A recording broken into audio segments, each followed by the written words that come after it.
The day my family decided I was no longer needed. I did not cry. I stood in the doorway with my hands folded in front of me. I even smiled. Not because I was strong, but because I did not know what else to do. My daughter-in-law stood across the room. Her voice was calm. Too calm. She said, "Maybe it's better if you stay somewhere else for a while." For a moment, the room felt very quiet. No shouting. No anger. Just silence sitting between us like a heavy weight. My son did not look at me. He kept his eyes on the floor. On the rug I had bought years ago with my own savings. I nodded slowly. I told them I understood. I said it was fine. But inside me, something broke. Not loudly. Not all at once. It broke quietly, like a thin crack running through glass. I had lived in that house for 8 years. I had cooked in that kitchen. I had folded clothes on that sofa. I had waited at that window every evening for my son to come home. And suddenly, I was being told I was no longer needed. That night, I lay awake in my small room. I listened to the house breathe. The ticking clock. The hum of the refrigerator. The soft footsteps outside my door. I wondered when I had stopped belonging. I am not a difficult woman. I never was. I married young. I worked hard. I raised my children with care and patience. I believe that if you give love quietly and honestly, it always finds its way back to you.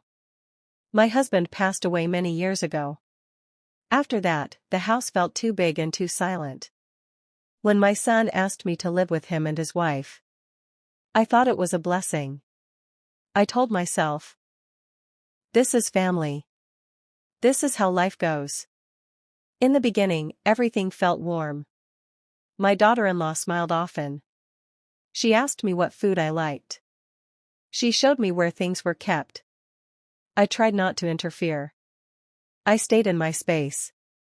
I cleaned when needed. I cooked only when asked. I wanted to be helpful, but not heavy. Every morning, I woke early. I made tea for myself. Sometimes for everyone else. I sat quietly at the table, listening to their voices fill the house. My son used to talk to me then. Small things. Work. Weather. Nothing important. But it mattered to me. Over time, the conversations grew shorter. The smiles became polite. Not warm. Just polite. I told myself I was imagining things. After all, I was getting older. Maybe I was too sensitive. Maybe this was normal. I reminded myself often. Do not complain. Do not ask too much. Be grateful. So I stayed quiet. I stayed quiet when my place at the table slowly shifted. I stayed quiet when decisions were made without me. I stayed quiet when my son stopped knocking before entering my room. Silence became my way of loving them. Set up, daily life. Most days followed the same rhythm. Morning light through the kitchen window. The sound of plates. The smell of toast. I cleaned the counters after everyone left. I folded laundry slowly, carefully. As if doing it right might earn me a place. In the afternoons, the house was empty. That was when the silence felt loudest. I sat near the window. I watched people pass by. Mothers with children. Old couples holding hands. Sometimes, I thought of my own mother. How she lived her final years quietly too. How she never complained. I wondered if this was simply how women faded. Not suddenly. But slowly.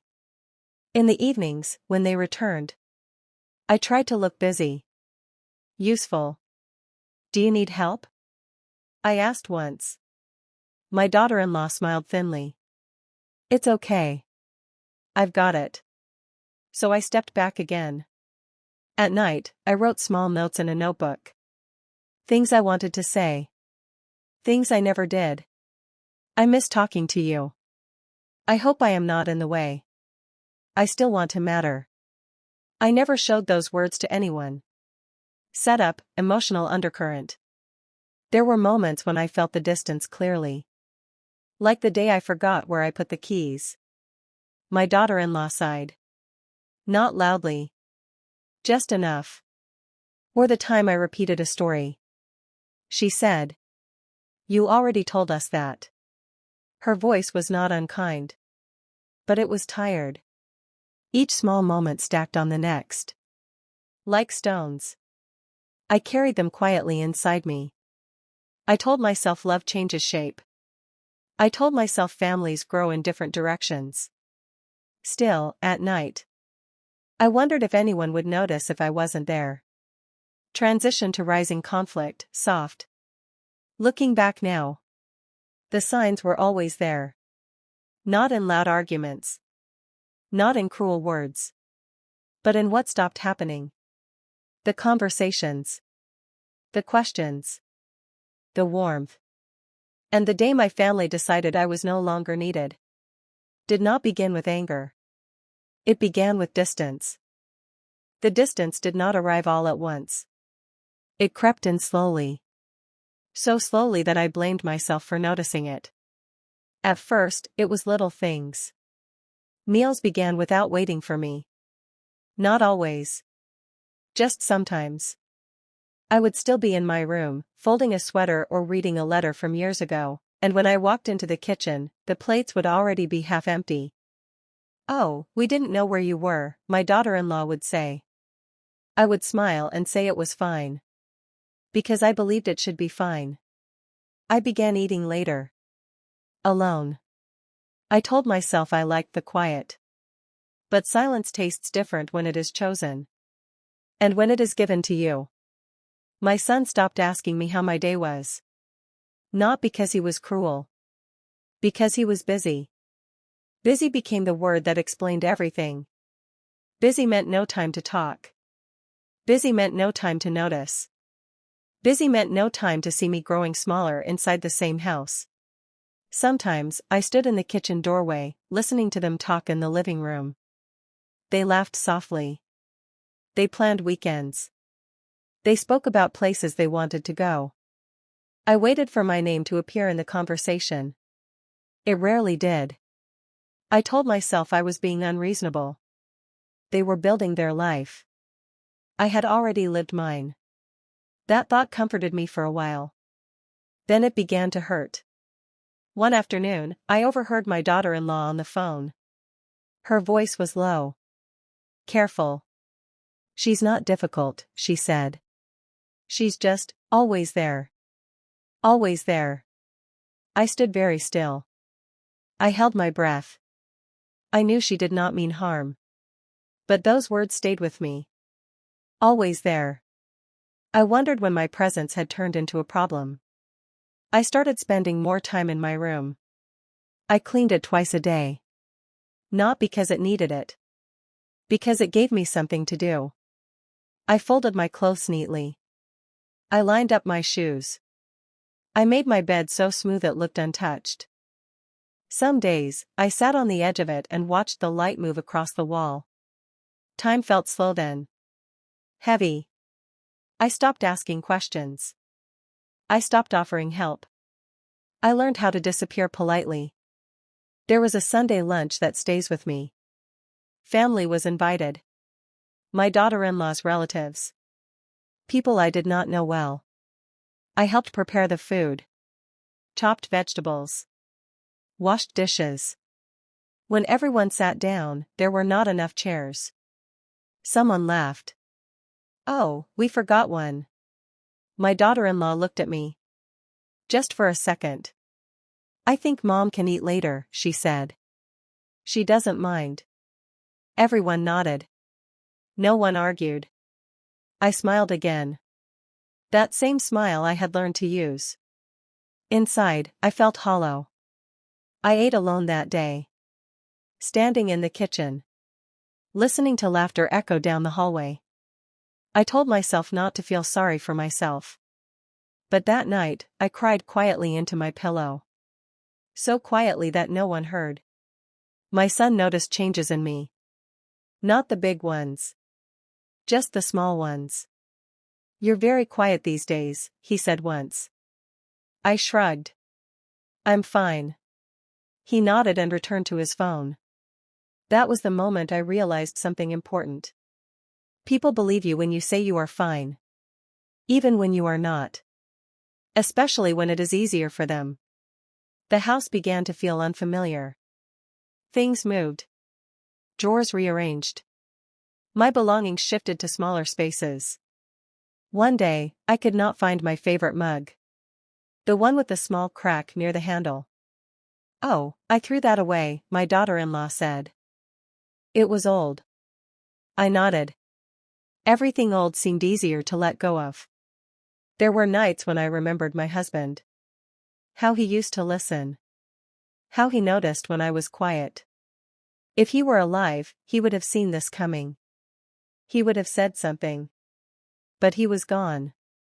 And I was alone in a house full of people. The tension was never spoken aloud.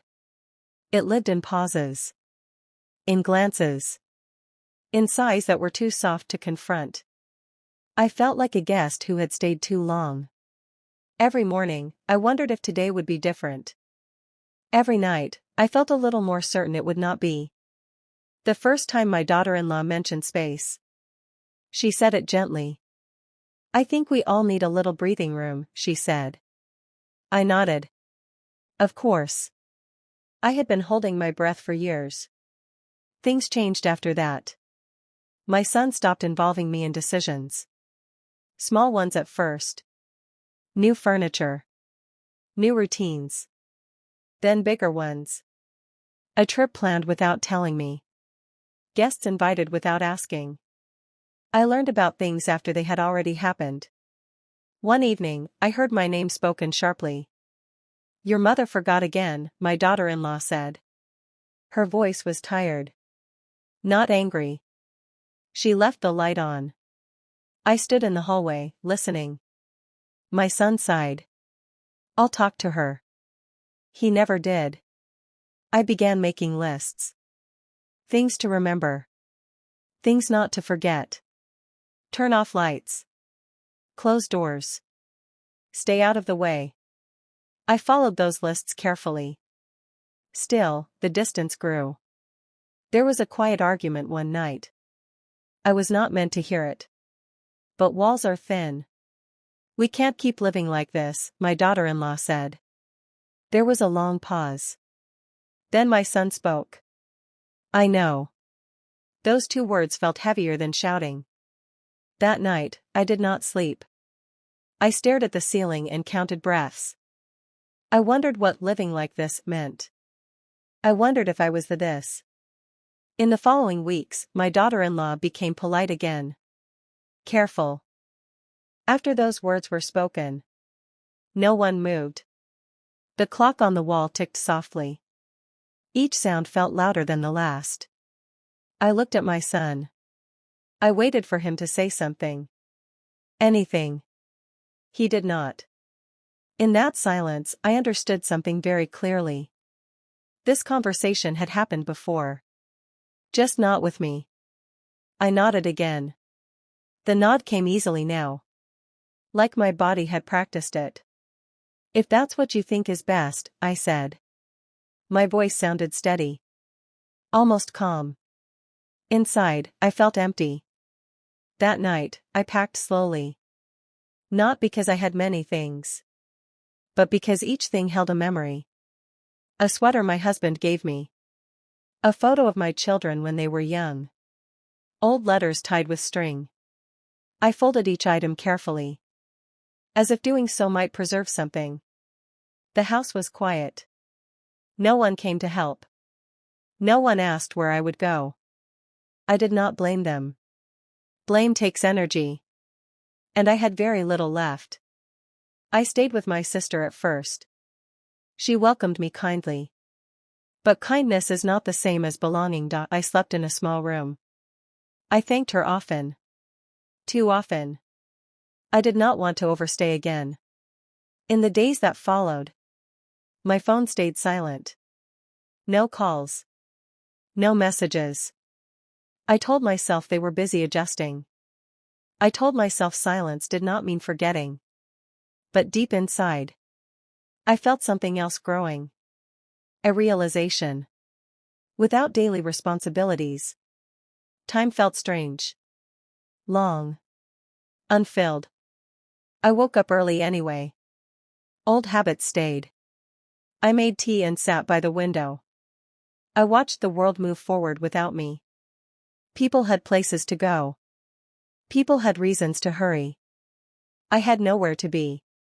That was when the sadness truly arrived. Not loud. Not dramatic. Just steady. It settled in my chest and stayed. I began questioning everything. Had I been too quiet? Had I made myself invisible? I thought of all the times I said, "It's fine." I wondered if people believed me. Or if they had simply accepted my silence as permission. One afternoon, I found my notebook. The one where I wrote things I never said. I read the pages slowly. Words about wanting to matter. About missing conversation. About fear. I cried then. Not from anger. But from recognition. I had been lonely long before I was asked to leave. Weeks passed. I tried to stay busy. I helped my sister around the house. I took short walks. I smiled when spoken to. But something had changed inside me.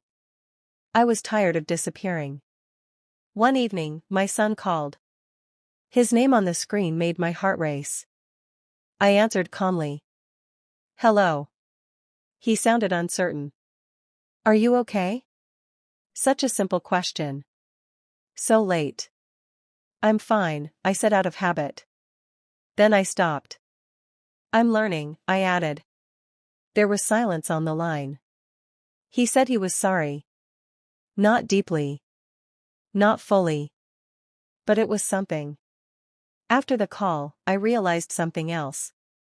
Apologies come late when silence comes early. That night, I made a decision. Not out of anger. But out of clarity. I would stop shrinking myself to fit into spaces that no longer wanted me. I would still love my family. But I would not beg for a place. I found a small apartment. It was quiet. Simple. The first night I slept there, I cried again. But this time, it felt different. Like release. I arranged my things slowly. Every item had a place. Chosen by me. I made tea in my own kitchen. Sat at my own table. For the first time in years. The silence felt gentle. Days turned into months.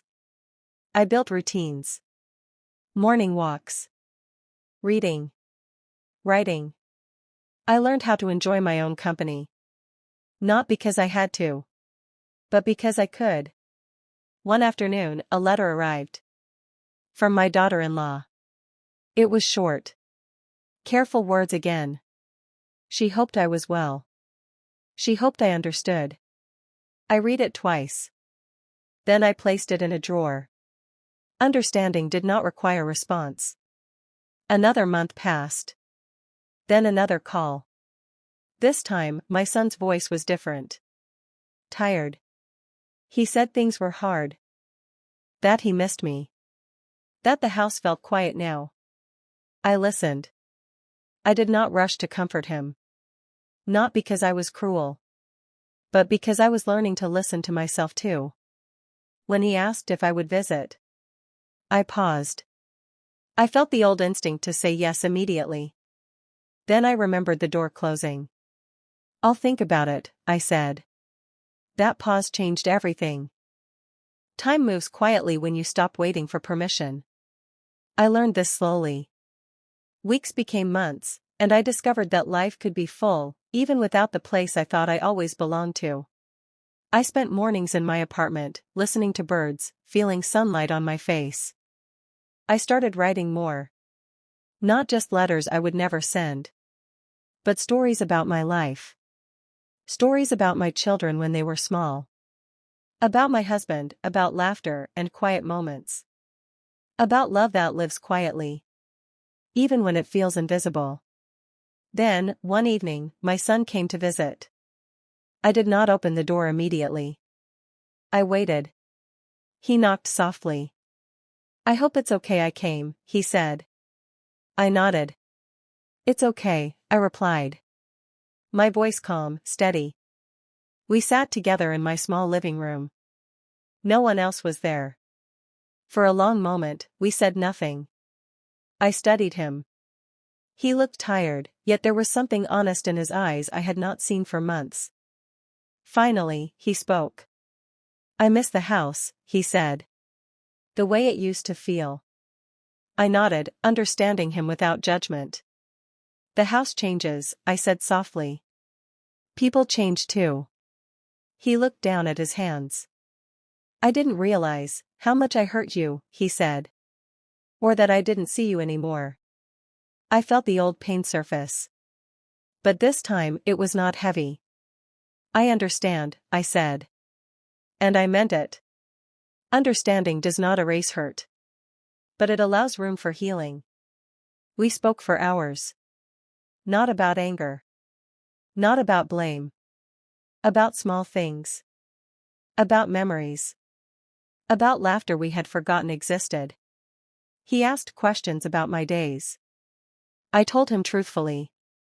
The lonely mornings, the quiet afternoons, the nights I sat thinking about family I loved but who had drifted away. He listened. Not defensively. Not making excuses. Just listening. And that made all the difference. A week later, my daughter-in-law called. Her voice was careful, yet softer than before. She asked if I would come to dinner. I thought for a long moment. Then I agreed. I prepared myself differently this time. Not eager to please. Not shrinking into a shadow.